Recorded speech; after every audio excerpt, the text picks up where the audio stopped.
Howdy folks, Mayor here. I want to show you guys what we do on a cold winter night in West Virginia.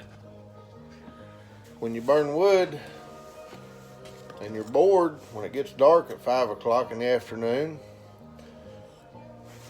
we come in here and this machine right here, built this a few years back. It's got a cable, goes up and down through this pipe down to the basement. There's a counterweight down there, so as heavy as this wedge is, it's got a razor sharp edge right here.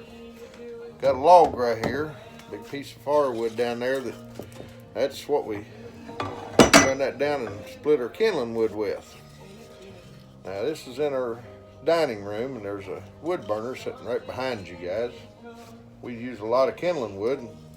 When I'm out of town working or whatever, I like to keep wood here for Rhonda to get a fire going easy.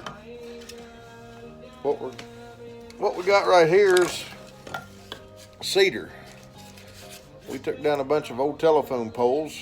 They were made out of cedar, and they're just clear as a bell, very few knots. And we split them into little pieces like this. Actually, I split them with this machine right here. Now, you're all gonna think my fingers are gonna fly off, but you get used to using it. It's old time equipment.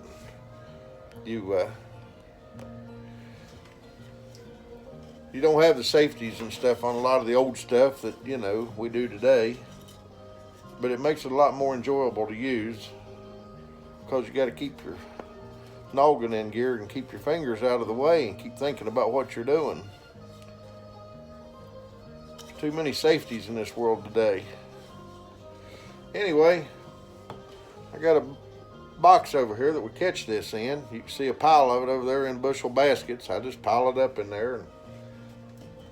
But as this comes up and down, it's just effortless. But when you get it coming down on the downstroke, the inertia of the steel going down will shove it right on through the wood, and it works just slick as a ribbon.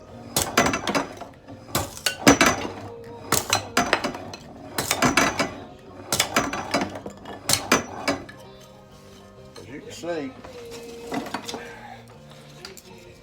most of the time it flips them right over in the box. It'll miss a few every now and then. But we take this wood and just turn in these little sticks, and you can just about light them like matches.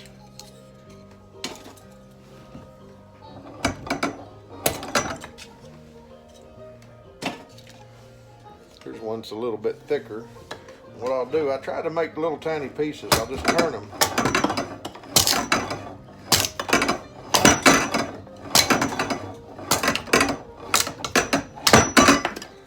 That one's got a little tougher. Most of the time, smaller pieces just split real easy.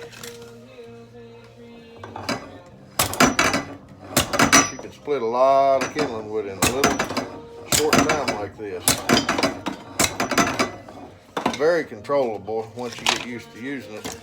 Real simple to keep your fingers out of the way. Here's one a little thicker. What we'll do, I'll center my blade on here, and then I pick the wood up. When I come down, it starts it, and it'll split a wide piece into two smaller pieces. Go even further yet, we'll see if we can split it. There we go. Once you get them down real thin like that, they split real nice.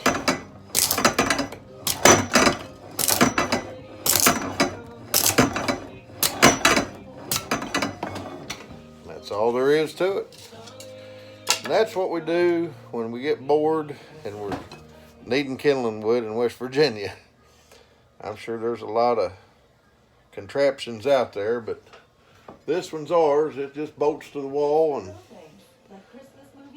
it's got a foot plate down on the bottom that bolts into the floor and everything. You can see this cable on the back right here. The cable goes over the top and through a pulley right here, and the cable goes right back down through this piece of 1.5-inch pipe, through a hole in the floor. Down in the basement, there's a counterweight down there that hangs on it. That's why you can just flip this around anywhere you want, and it's just about, you just counterweight it to where it's zero balance. Your arm doesn't get tired at all. You can sit here and just do that. Now there is a safety here. The blade's back here, and I put that plate in there so that when you're coming down through here, the wood can't get to your hands. If the wood flew over here, it follows this plate down through here, so it does. There's no way you're going to jam a piece of wood in your hand. And but it just, that's all there is to it. Thought you guys might want to see it. Y'all have a good evening.